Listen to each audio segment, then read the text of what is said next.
O Superman de James Gunn está entre nós. Um filme que abraça o absurdo, que não tem medo de ser infantil e que também fala sobre guerra, manipulação de identidade, informação e política. Mas, acima de tudo, é um filme que traz a temática de esperança novamente para todo esse contexto. Mas será que esse tema foi bem executado? Mais do que uma história sobre o super-herói mais poderoso de todos, esse é um filme sobre como as narrativas são moldadas, distorcidas e combatidas. E que tenta explicar o inexplicável, que é como que a esperança sobrevive mesmo quando tentam enterrá-la. Então, para entender melhor, já deixa seu like, já compartilha, porque hoje nós vamos olhar para o alto e entender até que altura Superman de James Gunn nos levou neste novo universo da DC. Ou não tão novo assim.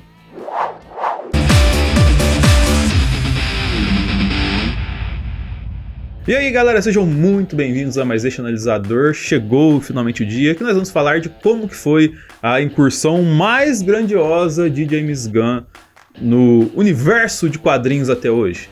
Porque ele saiu talvez do mais baixo nível para o mais alto nível de relevância em relação a quadrinhos na construção de sua obra, que é trazer esse Superman e que é talvez o primeiro legado que traz esse filme, porque efetivamente o que a gente tem em Superman de James Gunn é o quadrinho na tela. Os meros autômatos feitos para servir. Essa é a 12. Ela é nova. Ele olhou pra mim.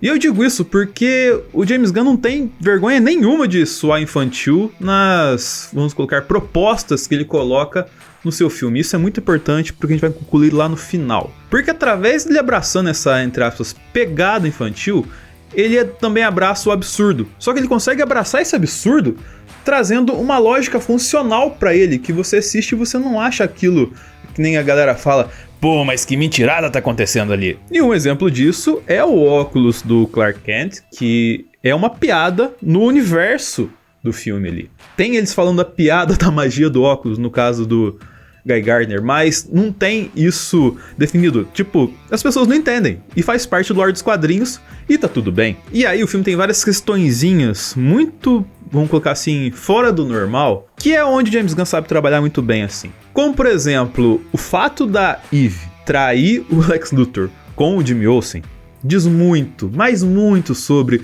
o que ele queria trazer pra esse filme. Pô, o Nerdola se dá melhor com a gata do que o todo poderosão, ricão, assim, tudo mais. E aí tem a figura do Krypto, que é um terreno que o James Gunn sabe lidar muito bem, a zona de conforto dele, que é de trazer o pet pra cultura do filme, sim, pra história, até pro lore da DC como um todo ali. Porque ao passo que ele gera aquela empatia que todo mundo tem com o pet, ele torna aquela coisa funcional lá pra frente quando ele precisa. E você abraça porque você abraçou o absurdo que ele colocou pra você. E aí o melhor ainda é que quando você vai pro final, você descobre que o Krypto não é do Clark. Ele de fato é da Supergirl, que fez só um cameo e que vai ter todo um filme desenvolvido por ele também. E que mostra que, tipo, ele tá muito bem antenado com uma linha de raciocínio para esse universo. Como, por exemplo, a gente tem o Senhor Incrível sendo o Yondo da vez, que é aquele personagem inesperadamente relevante, totalmente funcional e que você tem empatia. Ninguém pensou que por um filme de Superman, o primeiro filme do James Gunn Superman, você teria tanta empatia com o Senhor Incrível. E esse Senhor Incrível faz parte da galera da Justiça que você vê no filme que é um grupo transitório. Ele tá ali, mas meio para servir de ponte, para servir de ponto para alguma coisa lá na frente.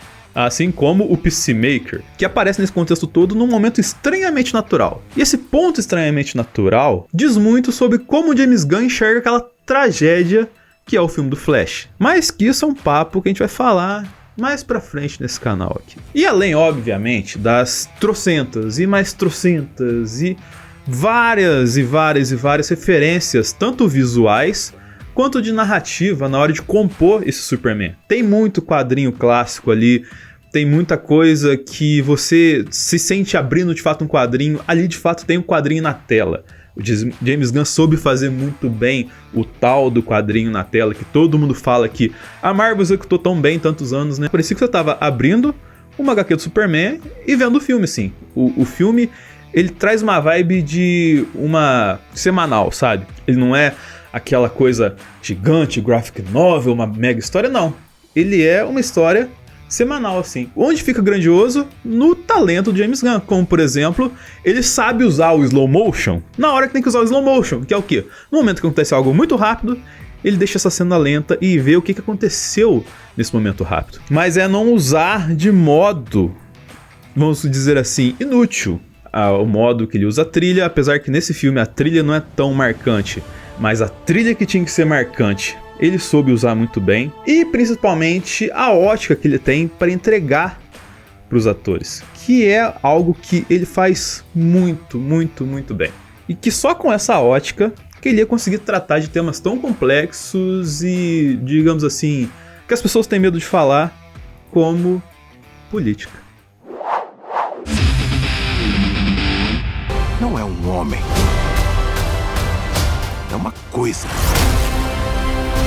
E se tornou o assunto principal das conversas no mundo inteiro.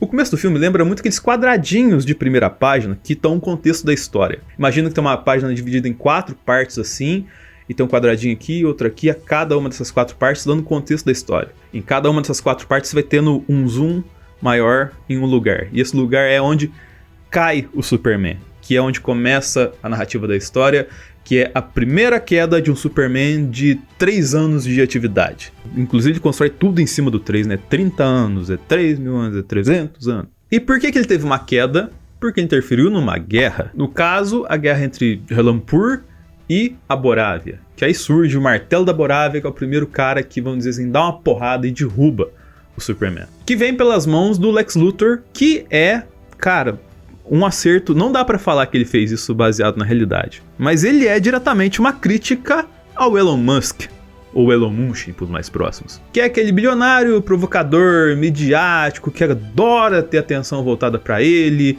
e que adora dizer impropérios e falar o que der na telha, simplesmente porque ele tem poder e pode fazer o que quiser com esse poder sem que tenha, digamos assim, reprimendas, agindo sempre segundo os seus interesses, que basicamente são de brincar de estadista sem ser estadista. E para fazer isso com o Superman, ele se utiliza de, digamos, a inteligência de um modo mais simples assim, que é de fato o poder que o Lex Luthor sempre teve ao longo da história. Ele se utiliza de estratégias altamente eficazes, tudo muito meticulosamente pensado, com uma equipe gigantesca por trás para ajudar ele a executar absolutamente tudo, até um soco que ele vai dar no Superman é extremamente pensado. Só que tem uma segunda camada que foi atualizada para ele que é extremamente relevante, que é o fato desse Lex Luthor saber manipular a narrativa. Ele consegue fazer coisas que dominam a atenção do público. Ele tem uma disputa direta de atenção com o Superman. E ao passo que o Superman vai surpreendendo ele com seu poder, com a sua capacidade de superar, ele consegue também superar essa capacidade do Superman, utilizando coisas mais bizarras e absurdas possíveis, porque de fato ele está lutando com algo bizarro e absurdo que quer tirar o status quo dele. E chega até o ponto de a gente descobrir que o Martelo da Borávia é o Ultraman, que é um clone do Superman. Se vai ser o Bizarro, se vai ser alguma outra versão de Superman, a gente ainda não tem ideia, mas ele tinha mullets, que ele clonou a partir de um fio de cabelo do Super no meio desses 3 anos de história do Superman em Metrópolis. E sobre uma nuance política engraçada que esse filme tem, mas que é muito atual, é o fato de conquista territorial, que é algo que sempre teve presente no Lex Luthor. O filme ele vai por vários caminhos antes de revelar isso pra gente, mas descobre que no final aquele negócio que não faria sentido em tempos atuais, o Lex Luthor disputar um território porque a questão dele é empreendimentos imobiliários, faz sentido com esse aqui, faz sentido com o contexto político que a gente está vivendo. Porque se assemelha muito a guerras entre povos, que chega uma outra nação mais poderosa e quer interferir nesse conflito por conta de que essa nação poderosa quer algo desse local. E aí faz isso com a prerrogativa de estar fazendo bem. Mas na verdade ele está lá só entuchando dinheiro, alimentando uma indústria própria, está só fazendo coisas ao seu interesse, não o interesse do bem daquelas pessoas daquele lugar. Não quer a paz, quer o interesse que ele tem. E obviamente, para esse Lex Luthor funcionar, teve uma atuação excelente do Nicholas Hoult, que fez sim o papel de cuzão profissional que tem que ser do Lex Luthor. E o pulo do gato do James Gunn na hora de falar, especificamente nesses casos de política, não é apenas em saber abordar esse Lex Luthor midiático, assim como grandes caras midiáticos por aí, mas sim da abordagem que ele tem com o Superman. Porque vamos colocar que a opinião pública acaba tendendo um pouco a não concordar com o Superman, até por conta de toda uma estrutura que o Lex Luthor tem. Sim, ele inclusive tem um exército de macacos dedicados só pra difamar o Superman na internet, fazendo obviamente aquela relação com os bots que tem por aí, né? E então o Superman se entrega. E só o Lex Luthor teria como prender esse Superman por conta de já ter criado um universo compacto, onde não prende só o Superman, mas tipo, diria que um zoológico inteiro de coisas bizarras ou coisas que incomodam o Lex Luthor, como por exemplo uma ex-namorada. Ou várias ex-namoradas. Que são atos que demonstram que, como nessa grandiosidade que ele tem, o Lex Luthor é só mais um homem pequeno. Mas enfim, nesse lugar tá tudo muito preparado para qualquer tipo de coisa, como por exemplo, ele tem um metamorfo que gera kryptonita para enfraquecer o Superman na prisão. Só que a grande questão, e que tem algumas semelhanças com a realidade, talvez até com a realidade brasileira, se você pensar um pouquinho mais, é que o Superman, sabendo que ele era inocente, sabendo que de fato ele não tinha feito nada de errado a partir da manipulação de informação feita em cima da mensagem que se revelou dos seus pais de Krypton, ele se entrega mesmo assim. Ele confia na justiça das pessoas, ele confia na justiça dos homens, que essa justiça dos homens vai fazer justiça para com ele. E ele não tem nenhum medo de fazer isso porque ele tem a consciência tranquila de que ele está certo. E é através dessa primazia, que pra muita gente é absurdo, mas é o fato de ser o Superman e de trazer a esperança, que ele consegue virar o jogo com o metamorfo e salvar o filho dele, mesmo que no meio de tudo aquilo não fosse a questão principal do Superman.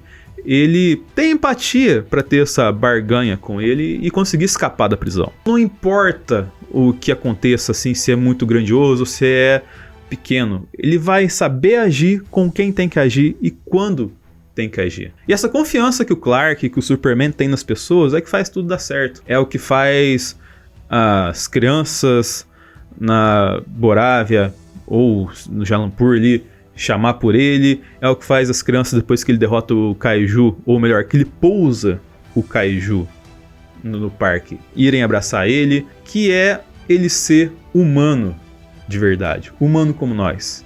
Ele é humano demais pra, digamos assim, divindade que ele é. Superman!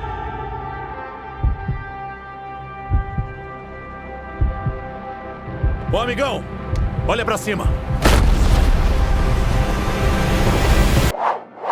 Você olha pra cara do David Corenswet nas primeiras aparições dele como Superman no filme e você confia nele. Ele te passa segurança. Isso, cara, é gigantesco pra ter um Superman. É a nuance do ator de fazer ter confiança nele. Cara, é incrível que com poucos minutos de tela você tem muito mais confiança no Superman dele do que no Superman do Cavill. E não estou falando que o Cavill não é um gostoso. Só estou falando que o David tem mais skills de atuação que o Cavill. E nem tô falando que o Cavill é um ator ruim, mas isso é papo para outro momento. E isso pega nas minúcias, é no olhar, é num gesto, é numa postura que ele tem, que ele consegue trazer isso pra gente. Esse Superman, ele é inevitável se comparar com o anterior dos cinemas, por conta que ele é extremamente protetor, cuidadoso, ele se preocupa desde o esquilo até o prédio que vai cair. Isso tudo vem porque ele é um Superman que quer servir.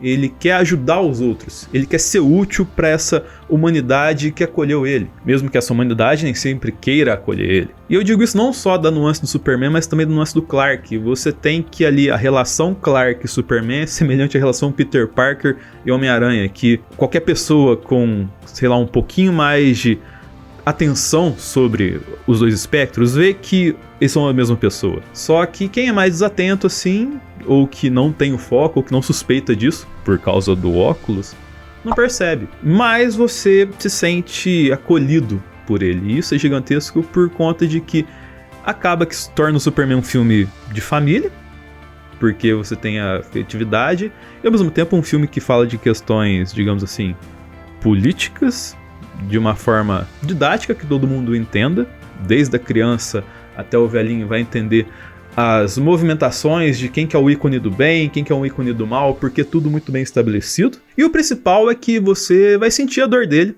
e vai ter empatia por ele. O Superman, ele apanhou literalmente e metaforicamente nesse filme muito. Principalmente quando tem a cena do Lex Luthor matando aquele indiano que era amigo do Superman, que da barraquinha de hot dog, sei lá o que era assim, a sangue frio na frente dele na prisão. É uma cena clara, é uma cena até pesada demais, mas é uma cena que você entende o que aconteceu ali. Você entende quem que é bom, quem que é mal. Você entende que, por mais que várias pessoas digam que o Lex Luthor está certo, ele não está certo. E você sente a dor do Superman, não conseguindo proteger aquela humanidade que ele jurou guardar. Você tem o cara que fez o mal ali consciente, ele não fez o mal alienado. Ele sabia o que estava fazendo ali. E para ele não perder a sanidade no meio dessa história toda, provavelmente isso vai acontecer em algum momento no universo do DC, mas pelo menos nessa história não foi, ele sempre teve um pé no chão que às vezes nem estava totalmente ao lado dele, mas que estava no coração dele, que foi a Lois Lane,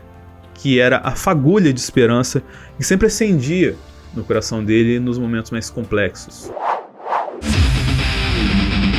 Você tá falando sério mesmo? Tô. Vai me deixar te entrevistar como Superman? Vou. Pronto?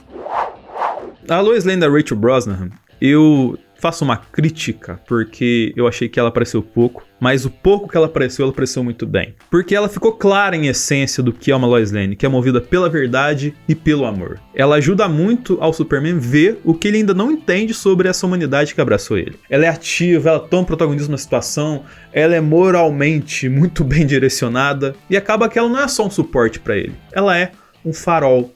Um farol para aquele que é o farol para todos, que é o farol pro povo sofrido de Alampur, que é o farol para as crianças que abraçam ele depois dele salvar a cidade do Kaiju, que é o farol que o Jonathan Kent sempre viu ao até dizer a frase mais relevante desse filme, que é: as escolhas e ações fazem de você quem você é. Que é um clichê que basicamente solidifica a questão do a família é quem cria, a família não é quem compartilha o DNA com a gente, mas que é algo que ensina que o Clark ele não deve carregar uma mancha de outra pessoa, não deve carregar um peso, não deve carregar um legado que não pertence a ele. É essas nuances de diferença que eu falo do Superman anterior para esse Superman, do diretor anterior para esse diretor, que é, você não precisa fazer a pessoa carregar uma cruz ou levar um peso muito grande, que isso, com uma criatura do tamanho da megalomania do Superman, vai acabar explodindo em lugares que não deveriam explodir. Então ter noção do passado, mas sabendo abraçar o presente para construir um futuro é fundamental